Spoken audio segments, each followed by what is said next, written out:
Y ya estamos, creo que, en contacto con nuestro primer invitado, Juan Carlos Sena. Buenos días, Juan Carlos. Hola, ¿cómo le va? ¿Cómo está usted? Muy bien. Bueno, para mí vuelve a ser un gusto charlar con usted. Para mí también. Bárbaro. Entonces, para nuestros oyentes también va a ser muy agradable escucharnos. Gracias. Y yo lo quise llamar hoy porque usted acaba de sacar, o recordarnos, si se quiere, el papel de los trenes sanitarios en la Argentina. Entonces, me gustaría que usted nos haga una suerte de raconto de cómo se utilizó esta herramienta en el pasado y los enormes beneficios que trajo en un momento donde el país está sufriendo una epidemia o una pandemia, para lo cual debería movilizar todos sus recursos, y nos gustaría también reflexionar juntos, después de que usted nos haga este raconto histórico, si en este momento también podría jugar un papel significativo los trenes sanitarios. Bueno, los trenes sanitarios nacen a principios del siglo pasado. El primer tren son trenes que le llamábamos especial, que fue el mal de Chaga, donde se combatió el Chaga en el norte, perdón. Uh-huh. Y fue una idea de los ferrocarriles del Estado. Ahora, el ferrocarril del Estado siempre tuvo un sistema sanitario muy grande con sus hospitales, sus consultorios. Y el mal de Chaga, bueno, fue una cosa que salió a combatir, y hay una política de Estado donde se modifican los vagones especiales, se transforman en consultorios, se transforman en vacunatorios y andan por todo el norte. Hubo muchos médicos que trabajaron ahí, que tienen mucho que ver, y esos trenes siempre trabajaron dentro del ferrocarril del Estado, que después se llamó el ferrocarril Belgrano. Los ferrocarriles ingleses nunca les interesó ese tipo, y únicamente hasta después de la nacionalización de los ferrocarriles, entonces se vuelve a instalar el ferrocarril, los trenes sanitarios, esta vez ya no como trenes modificados, sino trenes que fueron total y absolutamente reformados en los talleres de Tafí Viejo. Claro. El taller más grande que tuvo el ferrocarril aquí en este país, trabajaban 5.500 personas.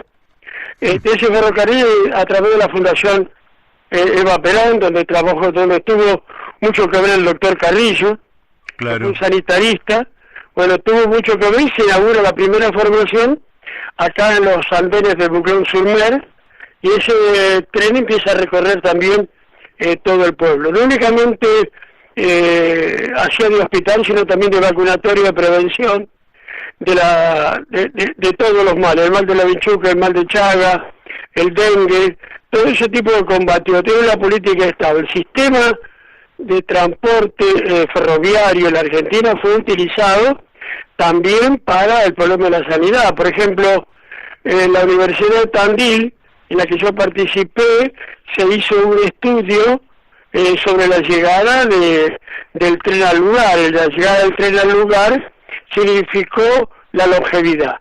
Uh-huh. Ese estudio se hizo en Tandil y en un pueblo que se llama de la Canal. Fueron al cementerio, miren lo que le cuento los maestros y los profesores, hicieron un estudio, el antes y después de la longevidad de los pobladores de esa zona, que tenían que ver el ferrocarril. Llegó el ferrocarril, y cuando llegó el ferrocarril, apareció la longevidad. Salen las partidas de función. Mire usted, quiere decir que el ferrocarril es vida.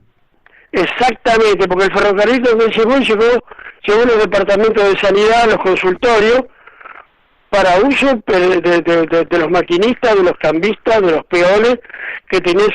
Nosotros los llevamos como ferroviarios, tuvimos 83 policlínicos. 83 policlínicos, donde fueron todos clausurados. En este momento el Policlínico Central, que se transformó en un hospital escuela de América Latina, el que estaba acá en Retiro, ahora es un criadero de ratas. Amigo.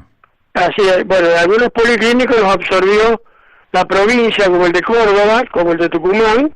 Eran policlínicos ferroviarios que, independientemente de los ferroviarios, también atendieron a la población, y fundamentalmente en la zona de las poblaciones. Por ejemplo, en la zona de la Canal se terminó el tétano cuando llegó el ferrocarril, y otras fiebres que existían ahí que no tenían cura. Claro. Entonces, bueno, el papel de los ferrocarriles. Después vinieron otros trenes en donde trabajaron algunos compañeros que eran sanitaristas y otros diseños, como don Miguel J.J. Muñoz, fue un gran diseñador de trenes del ferrocarril, murió a los 103 años. Él diseña, juntamente con otro, el tren Alma. El tren Alma, don Miguel Muñoz diseña las primeras locomotoras de vapor en 1948, que se fabricaron aquí en la Argentina, fabricábamos locomotoras de vapor. Impresionante. Y don Miguel Muñoz, bueno, también inaugura un tren, el tren Alma, en Buclole. Bueno, todo eso se fue construyendo. Los trenes sanitarios del tren Alma, también apareció una fundación que se llama Fundación Alma, en donde, bueno, hicieron hospitales de niños. Están las fotos, están los hospitales de niños.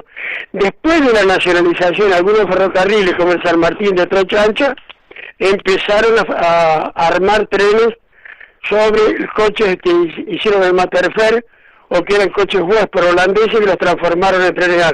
Pero nunca cumplieron el papel que cumplieron en el norte con el mal de Chagas, el dengue y todas esas cosas con los trenes sanitarios. Los trenes sanitarios fue una decisión política, no fue una cuestión así nomás. Fuera del tren de llevar agua y llevar a la salud, llevó la instalación de todos los hospitales y el excedente o el sobrante de horas atendiendo al ferrocarril atender a la población. Claro. Más o menos esa es la síntesis de la historia. Esos trenes hoy están arrumbados y oxidados. Uno está en Tafí Viejo, otro está acá en Saldía, otros estaban en Junín, que los van a recomponer ahora. Hoy este es el momento ideal de que esos trenes, los trenes Talgo, los trenes que teníamos nosotros acá, y que se volvieran a recuperar y cumplieran una función de hospitales ambulantes. En este momento los españoles modificaron, los trenes Talgo de alta velocidad, los transformaron y los franceses también. Entonces la utilización del ferrocarril, acá el ferrocarril no es que no pueda, está destruido. Acá está dividido en 37 talleres. ¿Cómo hacemos para recuperar los trenes? ¿Cómo hacemos para recuperar los vagones o los coches sanitarios? Todo? ¿Cómo hacemos para recuperar el sistema de salud que tenía el ferrocarril? Igual. Aquí estamos, seguimos peleando y la esperanza se construye, únicamente se sueña, ¿no? De ese material que está como chatarra prácticamente, ¿se puede recuperar una buena parte del mismo? Sí, claro, lo fundamental es la carrocería. Ajá. Y ahí el taller de Tafí Viejo recuperó parte del tren Alma y quedó muerto ahí nomás porque nadie le dio movilidad. Acá de la época de Menem para acá, con Pedraza y compañía, se anuló todo esa movilidad. Qué bárbaro. Pero después nada más. Acá la salud de la población les importa 3 pepinos. ¿Nos quedan vías todavía como para reconstruir los ramales o hay que hacer todo nuevo? No, hay que hacer todo nuevo porque justamente estuvimos por sacar un trabajo nosotros. Ahora son los descarrilamientos continuos que hay. Claro. El departamento Vía y Obra, que es un departamento de excelencia que teníamos nosotros, que era el que hacía el estudio de los suelos, la colocación de las vías, todo el terraplenado, eso se terminó. Todos los técnicos, ingenieros agrónomos no están más ni en el país, se fueron. Están en España, están en Venezuela, que se los llevaron para los trenes hace mucho que se fueron a Venezuela, reconstruyendo los trenes ferroviarios. En la época de ¿cómo se llama? Que fue antes que muriera en Venezuela de Chávez. Hugo Chávez. Bueno, Chávez se lo llevó, les prometió y bueno, fue una cantidad muy grande acá de ingenieros, lo mismo que en España y en Francia. Acá eran personal muy idóneo, la gerencia de Vía y Obra. Ahora, para reconstruir el sistema ferroviario, se necesita lógicamente materia prima, por decirlo así, trabajo, ¿no? Sí. Y dinero, y herramientas. Para esto, ¿con el dinero nacional alcanza o se necesitan insumos extranjeros que reclaman cantidades importantes de dólares? Y acá hay una mezcla de todo, porque acá se fabricaban rieles. Claro. Acá se fabricaban llantas, se fabricaban ejes, se fabricaban locomotoras, y volver a reconstruir todo eso, los talleres internamente están destruidos.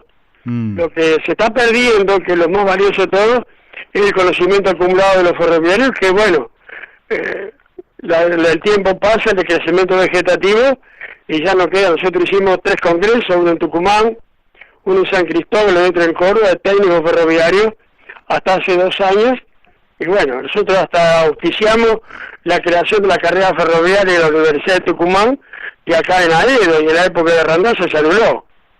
Se anuló en la época de Randazzo. Fue la época de Randazzo, puede haber sido la época de Jaime, puede haber sido la época de Dietrich. Todos los gobiernos después de Menem boicotearon el ferrocarril, sin excepción. Por eso nosotros decimos, todos son menemistas. Carajo. Juan Carlos, ¿y sí, hoy no hay carrera de ingeniero ferroviario en la Argentina? No, hay algunas carreras en la Universidad Naval, algunas carreras que hay algunos profesionales que se han quedado acá y siguen dando clases, pero toda teórica, la parte práctica no la pueden hacer. Claro. La parte práctica, no únicamente la reparación de coches, de vías, etcétera, sino el ordenamiento, porque el ferrocarril es un sistema, el sistema está organizado. Sí. Desde los trenes, por ejemplo, le cuento una cortita. El ferrocarril, cuando organizaba sus trenes de carga, partía de la humedad. Hacía el estudio de las humedades del país. Ajá. Y tenía en cada estación un cántaro donde el jefe de estación tomaba la humedad del diario, la pasaba por teléfono al departamento comercial. El departamento comercial hacía el estudio de las humedades. Con el Ministerio de Agricultura pronosticaban cómo iba a ser la cosecha. Y a partir de cómo iba a ser la cosecha, organizaban la fabricación de vagones, de coches, de locomotoras, de vías, el decrecimiento vegetativo de los obreros. Todo era planificación. Claro. No está más. Eso no está mal, nadie sabe las humedades, nadie sabe cómo viene nada. Y bueno, el ferrocarril tenía varias cosas como esa. Una, el servicio de agua, el estudio de las aguas, sí, las aguas de todo el territorio nacional. El otro, el servicio de las humedades. Y el otro, el servicio de las tierras. La cantidad de descarrilamiento que hay ahora es porque no se hace el estudio de las tierras, donde va a pasar la vía. La tierra se mueve. Uh-huh. Hay que balastarla, y más si pasan por cerca de una laguna. Entonces, todo eso no existe más. Por eso usted ve los coches cuando se dan vuelta al descarrilamiento, y después la vía se levantó, se aflojó, sí, se fue. Cuando nosotros denunciamos a Randazzo por los cubiertos, por los durmientes, que pusieron el tren a Mar del Plata, bueno, casi lo quieren matar Randazzo, ¿no? Porque todos los durmientes eran techos. No se había hecho el estudio de suelos de Mar del Plata, se había movido. Esta es la pampa húmeda, la tierra es blanda. Claro. Bueno, todo eso no está mal, usted me pide el material, vale, hay que recuperar todo eso también. Sí, sí. Nosotros cuando estuvimos con Pino Solanas, hacíamos del eje, de la reconstrucción del sistema ferroviario argentino, una de las grandes banderas. ¿Por qué cree que, digamos, quienes ostentan el poder, que tienen la posibilidad justamente de tener un presupuesto y dedicarlo a la reconstrucción del ferrocarril, no lo llevan adelante? Porque el ferrocarril no tiene contra, es todo a favor. Sí, claro, todo no tiene contra, pero bajo el punto de vista de la política acá se favoreció la industria del transporte automotor. Acá el 96% de la carga lo lleva el camión. Claro. La diferencia de flete con el camión con el ferrocarril es casi el 46%, son los últimos datos.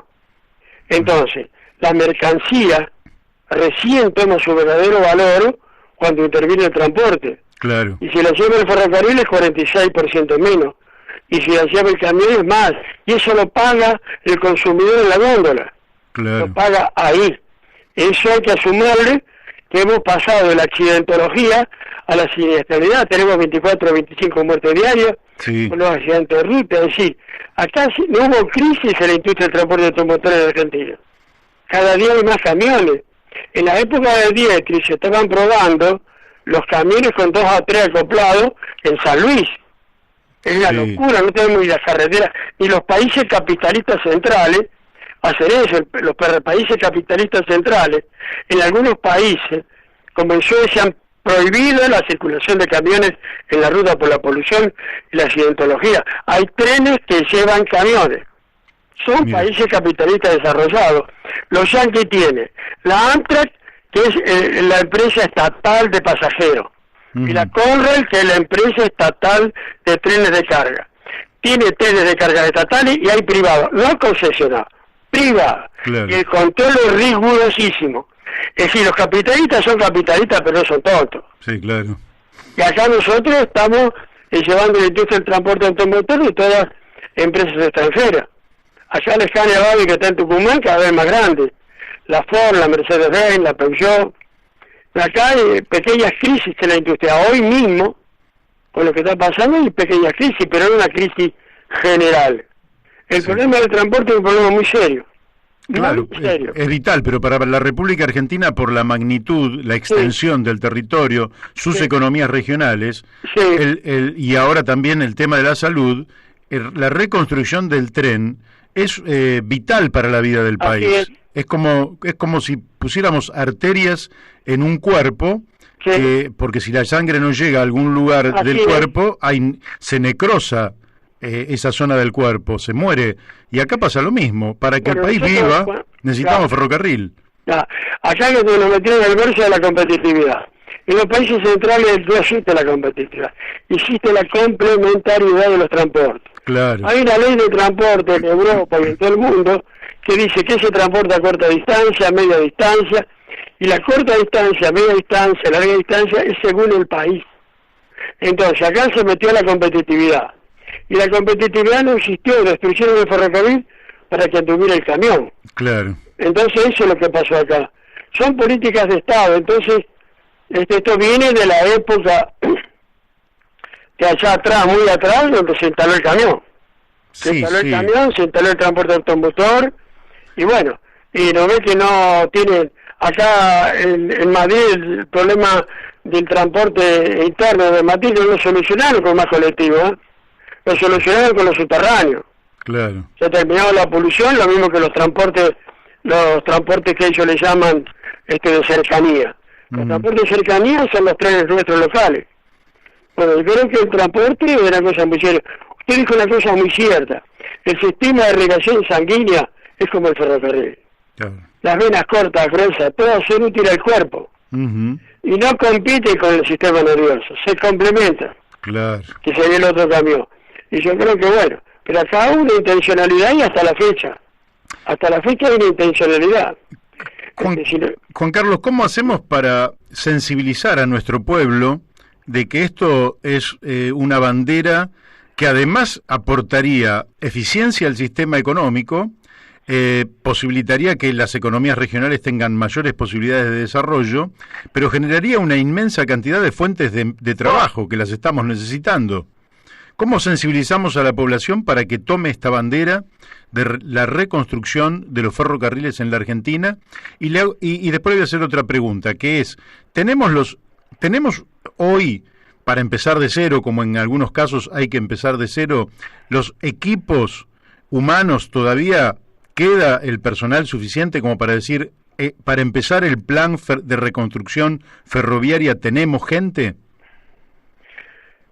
Yo creo que nosotros hacemos lo imposible, porque los gremios ni mueven el dedo, ningún gremio, sin excepción, no mueve ningún dedo con la recuperación de los ferrocarriles, ni siquiera presentaron un proyecto, nada de nada, nada. Nosotros hacemos lo que podemos dentro de la recuperación.